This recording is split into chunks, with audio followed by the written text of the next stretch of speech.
We cannot emphasize enough how much of a gift it was for us to have that time with her.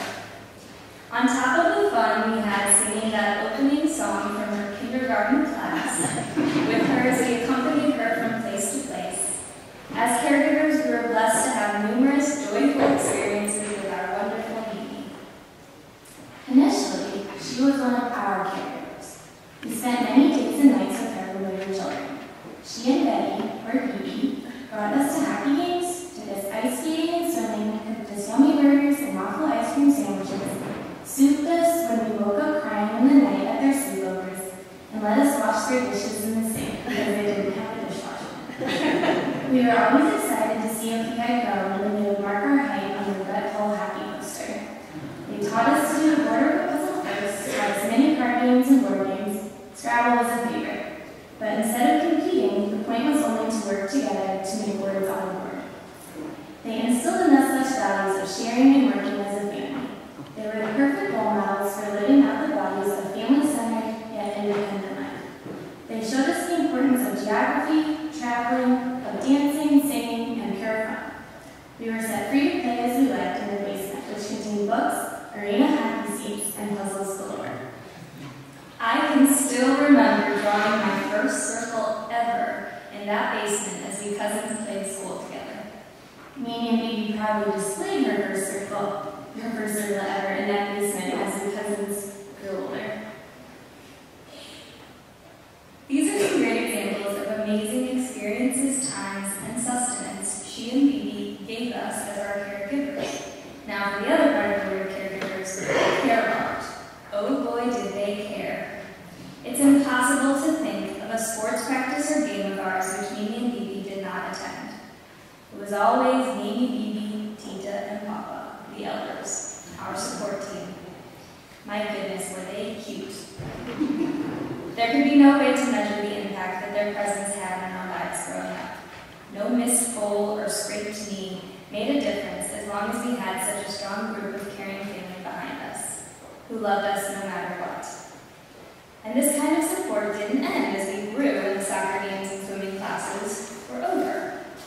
They were also at our graduations, fundraisers, adult birthday parties, and goodness, they even snuck into all the weddings I've been a bridesmaid in just to see me walk down the aisle for about 10 seconds. As is often the case in life, there came a gradual shift. While Mimi continued to offer up her support at our important life events, we started to be the ones to help Bibi care for her during her daily activities. We were fortunate enough to have amazing examples of caregivers in our parents, aunts, uncles, Tita, and especially Bibi. And Mimi could not have made this task easier, more enjoyable, or more filled with laughter and love. Mimi stand for wisecracking, fun, dancing, singing, constant smiles, innocence, and thoughtfulness never ceased to shine amidst the challenges she faced in her last few years. A favorite quote of mine that exemplifies the spunk that we love and the easygoing, happy spirit occurred a few months ago. A few of us were over at the Boo, and something we were giggling and being silly about struck her as particularly fun. Amidst her laughter, she suddenly threw her arms up in the air and proclaimed to the room, "Oh, it's so great to be alive and well and living in..." Where are we?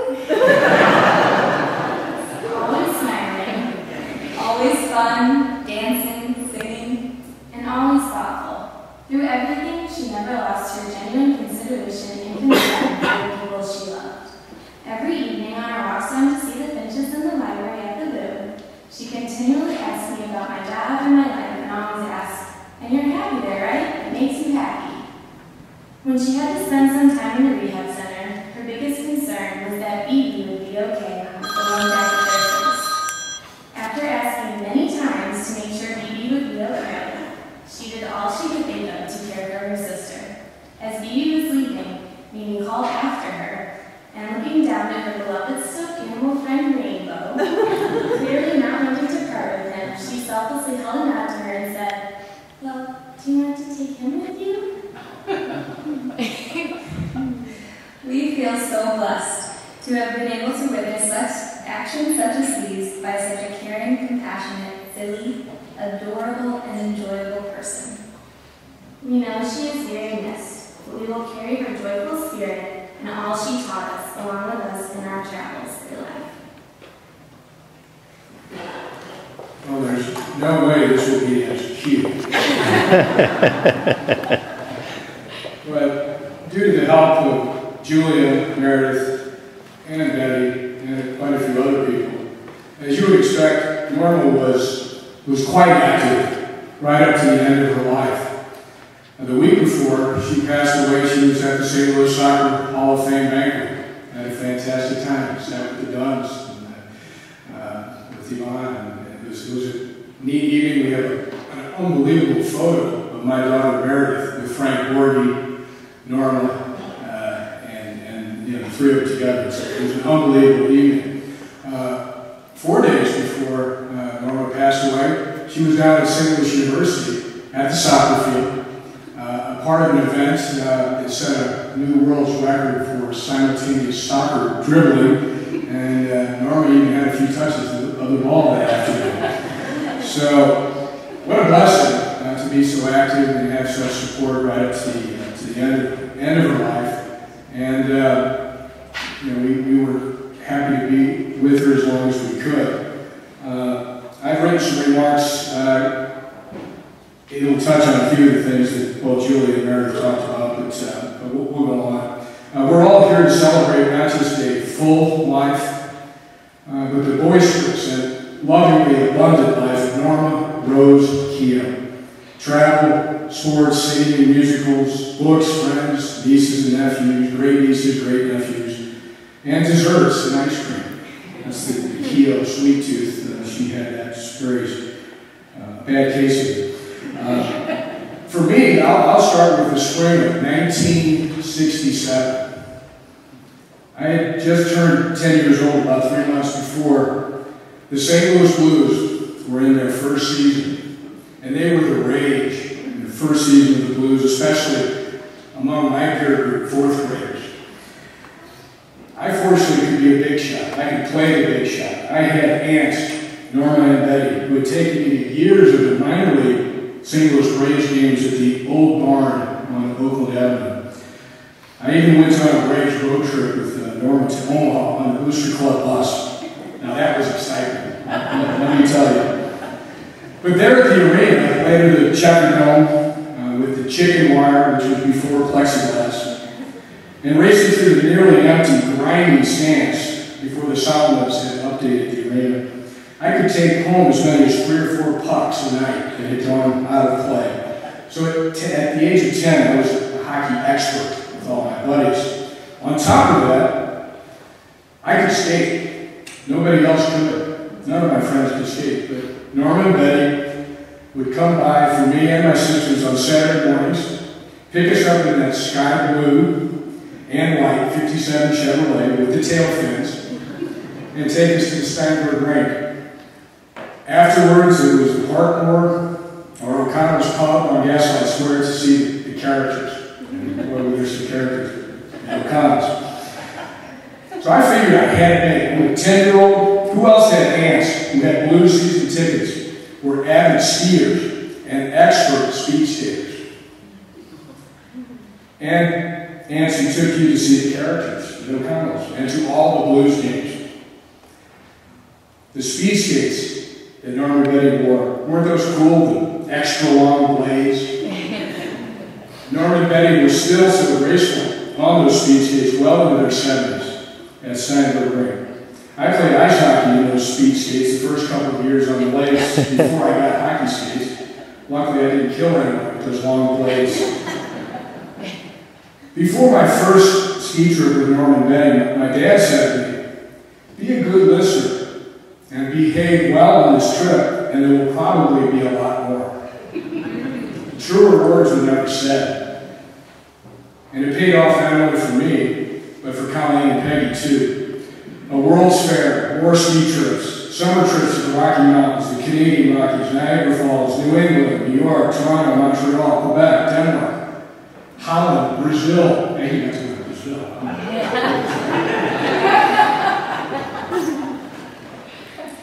And when we were younger, it was pony rides, truck wagon dinners, horseback riding, hiking skiing at Bear Marquettes, and swimming at White Mill, Indian Hills, and many, many trips to Baskin Robbins, too. But before all of this were some of Norma's friendships with people like Ken McKenzie, the founder of the Hockey News, Gordy and Colleen Howe, the McDonald's through the Flyers, and later with all of the players. Norma really idolized Barkley. I think we all did. Barkley was my idol as a kid for sure, and it was largely due to the influence of Norma. There was Michael Lucioni, King Clancy, most of the inhabitants of Bobby Orr's hometown, Perry Sound. Many, many friends, parents of the Billiken ice hockey players, friends in Nanaimo, British Columbia, Thunder Bay, Ontario, and of course Bernice, Billy, Vivian, Yvonne, Jeannie, and Chris. So friends throughout life, friends through sports, especially ice hockey. Norma also had a very active intellectual life. She was a wide-ranging reader. She loved to go to Barnes & Noble in Clayton, and she liked the desserts there too. And how many people could claim an affinity both for William F. Buckley and for Molly Agnes? And that's a pretty wide spectrum. But she did enjoy politics and reading immensely. Norma was proud to be in control of her own life. She was a student in business and investments, and generous, very generous with resources and with her friends and family. She wasn't quite as generous in her opinion of management at Union Electric, where she was the longtime head of the payroll department and also secretary of the employees union.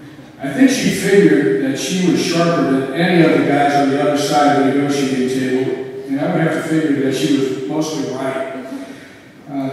Norma's mother, Liz Keough, was the oldest of 9 children and had it pretty tough in the early 1900s, helping raise her 8 younger siblings with an alcoholic father. All Liz Keough wanted for her children was that they get to be kids and have as much fun as possible. That lesson apparently wasn't lost on Norma. Norma knew how to live. She loved to sing and really enjoyed musicals. I think she went by another Liz Taylor's maxim: why not live a little? She made 34 trips to Europe, the first in 1953 for Queen Elizabeth's coronation. Another notable trip was flying with Team Canada to Russia in 1972 for the Summit Series, a once-in-a-lifetime experience behind the Iron Curtain. And I think Norma and Betty had their own personal KGB agent. A special message here to Betty Keough, a loving sister and friend, who accompanied Norma on nearly all of the trips and games, but more importantly, cared so extremely well for Norma these last few years. Betty, you set the gold standard. A big thanks also to Yvonne and Ray Rokas for making it possible for Norma to attend the Blues games in Norma's 90th year and for her 46th season as a season ticket holder. The singing, the music, the friends, her family, the sporting events, the trips, the babysitting of the great nieces and great nephews. For Norma, in her long life, through her energy, attitude, and personality, she made sure that for Softy and Army and her pals, everything was always coming up roses. Philippians 4:4-8, the first reading. Not yet. Not yet.